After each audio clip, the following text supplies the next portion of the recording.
Hi, welcome to this week's show of Focus. My name is Michael Richmond, and with me today, I have a young man hailing all the way from London, England. He plays piano and he's making quite a name for himself.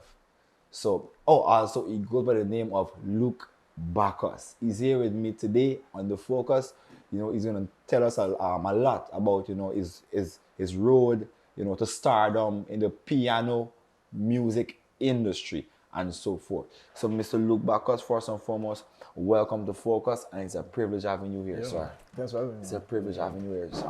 For our viewers who don't know who Luke Bacchus is, do you mind, sharing with them who you are? Yeah. So my name is Luke Bacchus. I'm a piano player from London. Both my parents are Guyanese, so I'm here on holiday at the moment, just spending some time seeing family and whatnot. But yes, I'm a piano player. I play jazz piano, just trying to kind of make a name for myself, get some work. Yeah. Okay. So, what are your practice hours, like on a daily, basis? And do you ever get, like boring practicing the same thing repeatedly?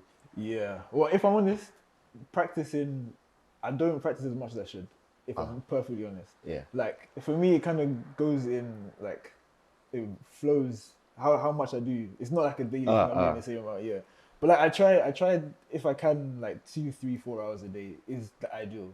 But as I said, sometimes it's a lot less than that.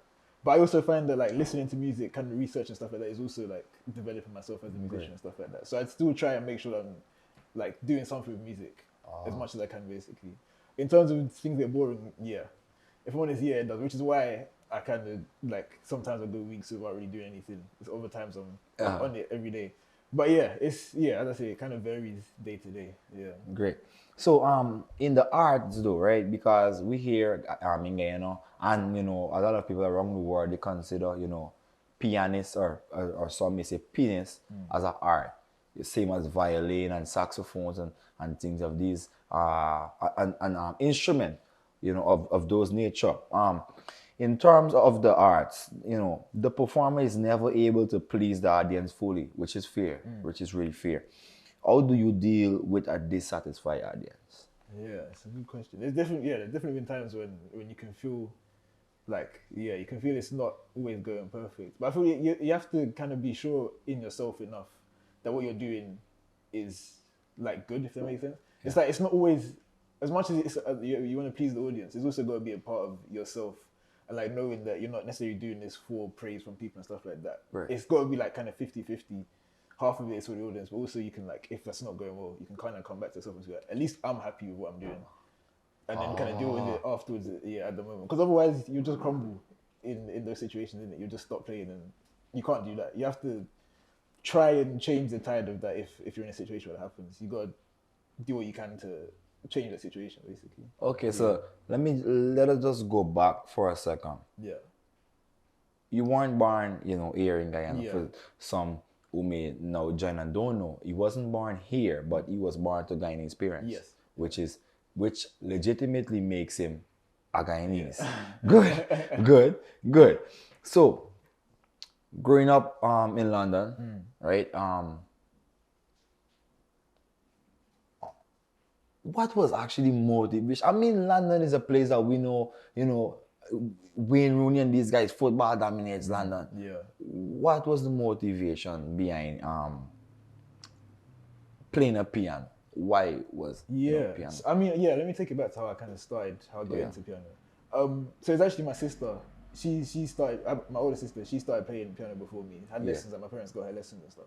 And obviously, I don't remember, this is way back when I was like 4 or 5. I don't really remember, but my mum has told me that I used to always like sit down in the lessons, like messing around on the piano, trying to like get involved basically. And I saw that I had an interest in it. I don't know where that came from, but there was always an interest in it. But yeah, so from then, like my mum decided to get me lessons as well. From then, I've just never stopped playing. Like as long as I can remember, I've been playing. Like my dad's a big music fan as well, so I've always been like listening to music, but actually playing and stuff. It started when I was like 5 or 6, and since then I've just never stopped really.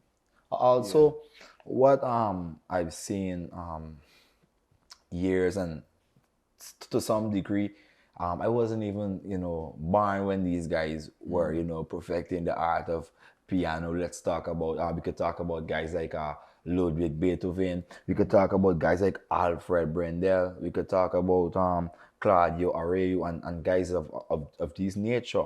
So it forces me now to ask you, you know, do you believe, the piano can take you into the mainstream arts arena? Yeah, again, another good question. I think it's like kind of coming back to what I was saying about the whole dissatisfied audience thing. It's like part of me like would say that that's not necessarily the goal of doing this. Yeah. It's, as much as obviously you gotta eat, you need to make money and stuff like that. But there's also a part that's like it's just about kind of doing what I enjoy and trying to get myself out there basically. But to answer the question, I think yeah, for sure. Like in London, there's a massive jazz scene. I'd recommend anyone watching to check out some of the music that's happening in London. It's very like specific to what's happening in London, but there's so much happening. Um, and it's like yeah, like there's so many of like the older people that I look up to, like that are like contemporaries of mine. Like I can see them anywhere basically. They're doing big things. Like some of them are going on to like doing really big things in the UK. On a global scale, again, like within the jazz world, there's like people. Like for example, Samara Joy, she just won like best newcomer at the Grammys like a couple weeks ago. She's like a jazz singer. All she does is jazz, and it's like there are like people doing things that you're like, yeah, it's like enough to kind of motivate you to be like, okay, there is like a scope for me to kind of get into that space. But again, it's like that's not necessarily the goal to be like a superstar. Obviously, it would be nice. But yeah, it's not necessarily like the main goal to do that. But yeah. Okay. So, Mr. Bacchus, when on stage, singers get, singers get the praises, for each good performance, Yeah. while the musicians are often forgotten. Yeah. How do musicians remain motivated amidst all of this? Yeah, I think again, it's like kind of when you kind of come into it. I mean, with a mindset of it's not necessarily to get praise. I'm doing this, which is difficult because sometimes when you feel like nothing's like you're not getting anything out of it, and it's like but you have to kind of center yourself and come back to a spot where it's like you have to realize what the reason is for doing it, which takes a long time. As I said, I've been playing piano as long as I can remember, basically. But it's only recently I've realized like there's actually a reason behind it. I'm not just doing it for the sake of doing it. There's like a part of like kind of finding myself and getting myself out there and stuff like that, and like discovering my own identity through the music, basically. But again, yeah, it's like you can't really go into it thinking, oh, I'm doing this because I want to be like praised by people. As with everything, really, it's like it's not about external like feedback or anything like that. You have to be strong enough in yourself that you can kind of get through stuff like that, because there's always going to be times when you feel like nothing's coming out of it from other people. Yeah. So you have to really be within yourself, like strong to get past that. But I guess though that I think that it is something really difficult because I mean, I'm not saying that, we live for self-praise, which is something that we could say as much as we don't want to say it at the same time. But we believe that, once we work, we shall, be recognized, or we shall get paid. Yeah. So I mean, to me, it's something difficult because we could look at guys like Drake, we could look at guys like Kendrick Lamar, and we see that, there are these guys that, stands behind them when they are on this stage that perform these nice orchestras. And these are the guys that, when they come to the Grammy on the way and, they actually win this Grammy, the most they're going to say, like, I want to say a special thanks to my band, which majority of the time some of them don't always say family, God, and things along this nature. But I believe that you guys deserve, to me, some level, some bit more of respect. And, let's see where, it goes. Let's see definitely where it goes. So, how does 5 years from now look for you within the performing arts of 5 years. Well, yeah, I would love to just be doing as many performances as possible, just getting my music out to as many people as possible. I would love to be able to perform here regularly, like come back to Ghana regularly, or all throughout the Caribbean, and just doing stuff. It's like, because a lot of my music at the moment is like really like inspired by the music from the Caribbean, especially from Guyana. It's like what I was saying about like kind of finding my heritage and stuff like that through the music. And I feel like, if I could kind of get to a point where I can just come here, do some shows, go back to London, like be between the two places, that would be ideal for me. Just as I said, maybe albums out, stuff like that, recordings and stuff like that, and just trying to put myself out there basically. Just always trying to grow. But it's really nice that you're talking about trying to find the heritage here in Guyana, because what we're seeing lately, and we're seeing this every day now, we due to oil and gas coming to Guyana, we're seeing an influx of different types of people, different races, different creeds. So now actually a new industry is being created, but some may know it as a new Guyana, as our president alludes to or speaks of. We're building a new Guyana whereby we're going to be a bit more inclusive with people of different culture, different walks of life. So I guess that it would be fair to say that a few years from now, you actually coming back to Guyana to perform it. It's something that could actually work out, that we could actually see, because we're seeing foreigners, and they are not too accustomed to these kind of jumpy music. They prefer a more soft tone, and and as I say, Guyana now is actually making that preparation for things of that nature. So as I say, it really is possible. It's something that could actually happen. So let's see, where this actually takes, or go in the very near future. Let's say 5 years indeed. Definitely. But how and why did piano, pique your interest? As you alluded to earlier, you said that with your sister, but was it just, that, like, why?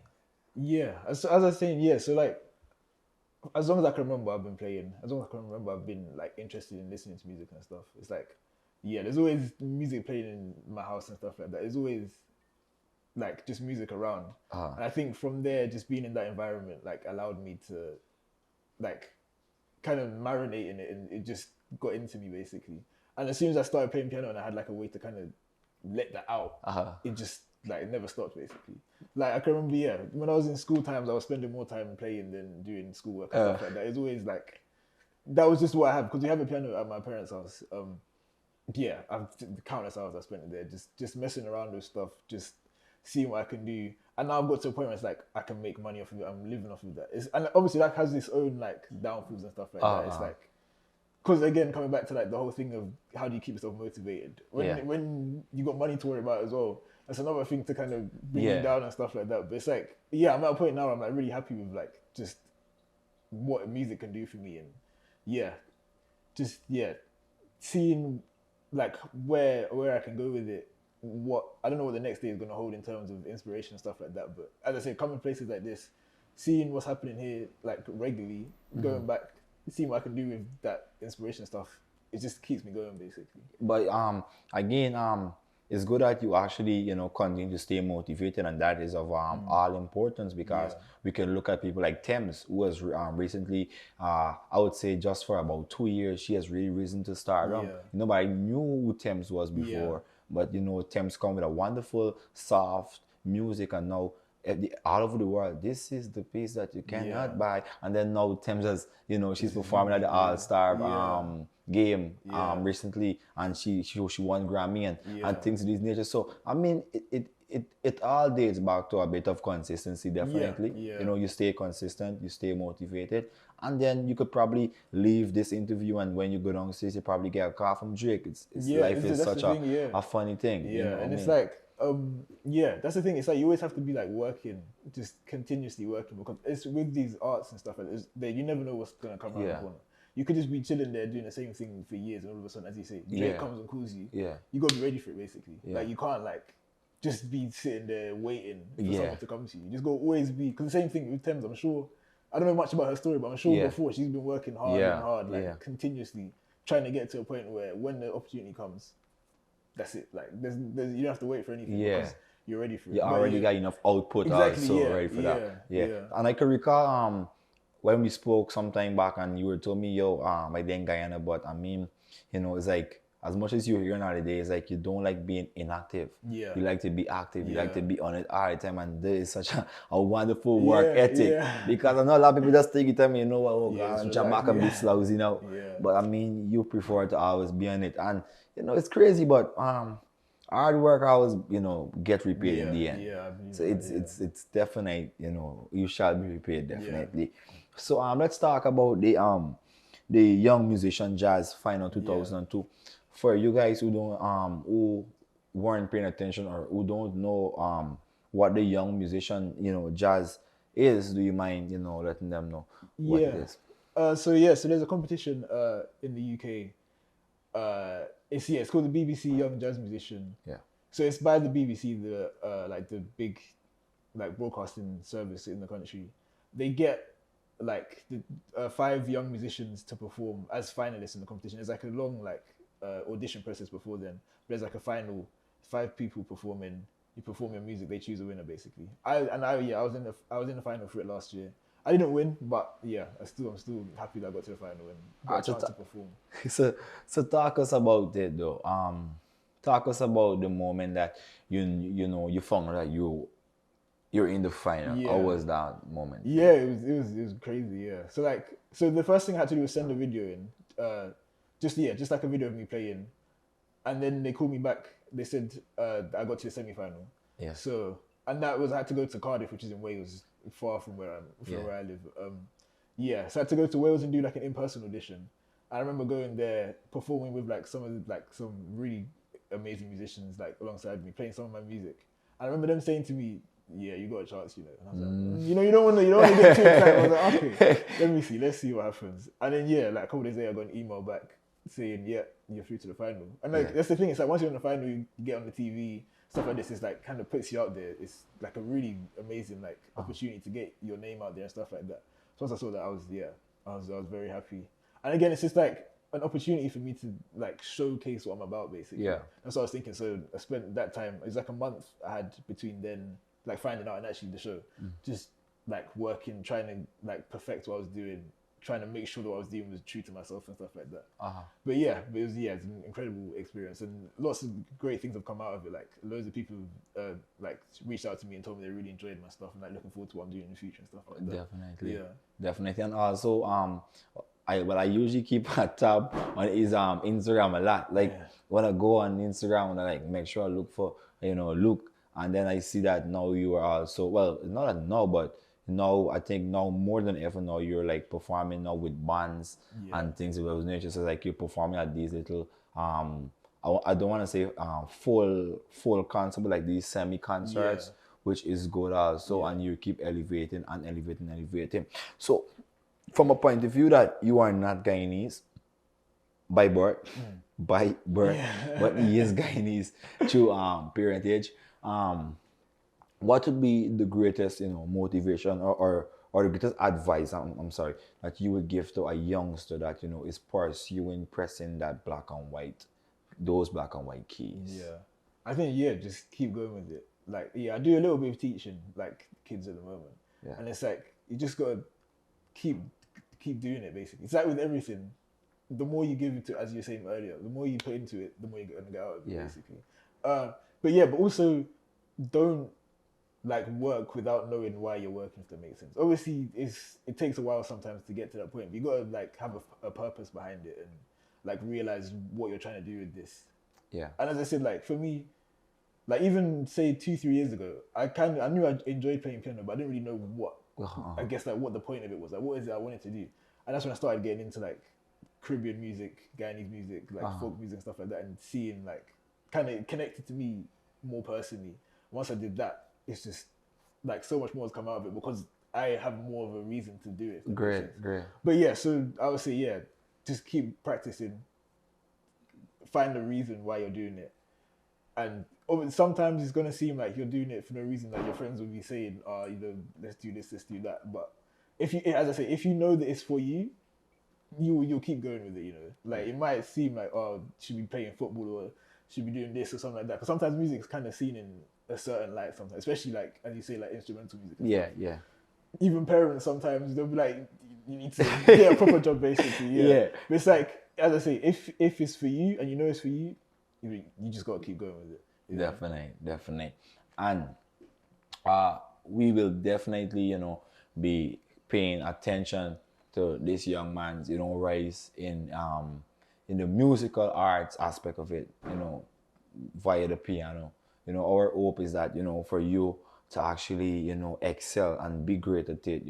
Sometime down the road I must be able to say, hey, you know what, I could recall that we spoke to Luke Bacchus, and now his name is probably up there with the Beethoven. Beethoven, to me, is the greatest pianist to ever, piano player to ever play, to ever grace a piano. Ludwig Beethoven. That's just my opinion. But I am looking forward to a few years from now. I could look up there and say, yo, look back his name, and we could date back to this moment when we actually speak about it. So, but it is important and it is compulsory, as we always advocate here on the focus. It is compulsory for everyone to continue to work hard, continue to be persistent. Find something that you love, and try your best to be good at it. That is just the most important aspect of it that we really try to preach here on the focus. And we couldn't have asked for a better person, to speak about piano, a more persistent person than you are at the moment. I've been seeing you, and definitely I'm going to give you, our viewers, a brief show of what this young man did at the BBC Young Musician Jazz Final. So I'm going to definitely give you a little preview on that. So Luke, again, thanks a lot for being here, bro. It has been such a wonderful pleasure actually speaking to you. As I say before, we're going to continue to keep tab on it, and it has been a pleasure having you here on the focus with us today, bro. It has been. I just want to say as well, same thing to you. I hope that in a few years I can look back and see how big you've become as a journalist. And stuff, and everyone involved here. We're working it, definitely, man. Thank you. We're working it. I just want to say a special shout out to my technical guy, my technical operator, Mr. Cleveland James. He's doing such a wonderful, job on bringing such a young, audience on the focus. He's doing such a wonderful job. So thank you guys for tuning in with us today. It's been such a wonderful, interview. Luke, again, thank you. Is there anything you want to say to, the viewers before you leave? Just anything you're trying to do, keep going with it.